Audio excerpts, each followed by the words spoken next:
अपनी इज्जत बचाने का ये कैसा था तरीका। वन गांव की जमीन और जिद। राजस्थान के एक छोटे से गांव पावटा में नाक शब्द केवल चेहरे का अंग नहीं था, यह इज्जत का प्रतीक था। गांव के बड़े बुजुर्ग कहते थे, इंसान कुछ भी हार जाए पर नाक नहीं कटनी चाहिए। शांति देवी, लगभग 55 की उम्र की एक सीधी सादी मगर जुझारू महिला, इस बात को बचपन से सुनती आई थी। उसका परिवार कभी बहुत सम्मानित रहा था, मगर पिछले कुछ सालों में हालात बदल गए थे। उसका पति रामपाल अब दुनिया में नहीं था और दोनों बेटे शहर में जाकर बस चुके थे। गांव में शांति अब अकेली रहती थी। उसके पास जो 2 बीघा जमीन बची थी, वो ही उसका एकमात्र सहारा थी। मगर उस जमीन पर अब गांव के सरपंच भूरा सिंह की निगाह थी। भूरा सिंह सत्ता में था, रसूख वाला था और पैसे की ताकत भी उसके पास थी। उसकी नज़र में एक विधवा औरत की जमीन लेना आसान था। 2 इज्जत पर चोट। एक दिन पंचायत बुलाई गई। सरपंच ने दावा किया कि शांति की जमीन असल में उसकी नहीं, बल्कि गांव की गौशाला की जमीन है जो गलती से उसके नाम हो गई थी। शांति को बुलाया गया, सबके सामने उसे नीचा दिखाया गया। हमारे गांव की इज्जत तुम्हारी जिद से दांव पर लगी है, भूरा सिंह ने ऊंची आवाज में कहा। नाक कटेगी पूरे गांव की अगर तुम समझदारी से काम न लो। शांति ने धीमे मगर दृढ़ स्वर में कहा, नाक मेरी भी है सरपंच जी। किसी की जमीन छीन लेना इज्जत है क्या? लोग खामोश हो गए, लेकिन सरपंच को हार मानना मंजूर नहीं था। उसने धमकी दी, या तो कागजात सौंप दो या पंचायत तय करेगी।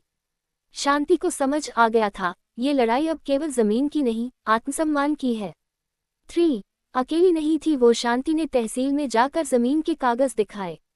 पटवारी से लेकर क्लर्क तक हर जगह रिश्वत मांगी गई, पर वह टस से मस नहीं हुई।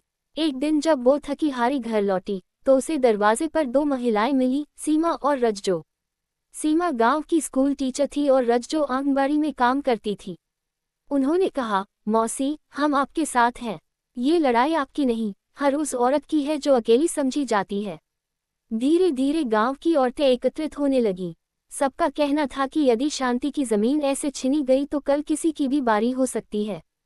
शांति ने पहली बार महसूस किया कि अकेली होते हुए भी वो अकेली नहीं है।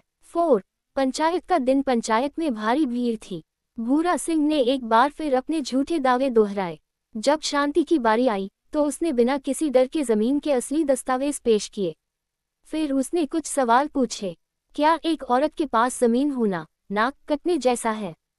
क्या पंचायत का काम जुल्म को सही ठहराना है? क्या नाक केवल मर्द की होती है, औरत की नहीं? उसकी आवाज में कोई कंपन नहीं था, वीर सन थी। सरपंच कुछ बोल नहीं पाया। तभी पीछे से आवाज आई, शांति मौसी सही कह रही हैं।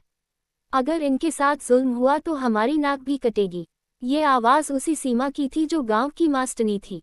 फिर एक के बाद एक कई महिलाएं बोल पड़ी। नाक बचाने का ये तरीका कैसा है सरपंच जी, जहां एक औरत को जमीन से बेदखल किया जाए? पंचों को भी समझ आ गया था कि मामला अब सरपंच के बस से बाहर हो चुका है।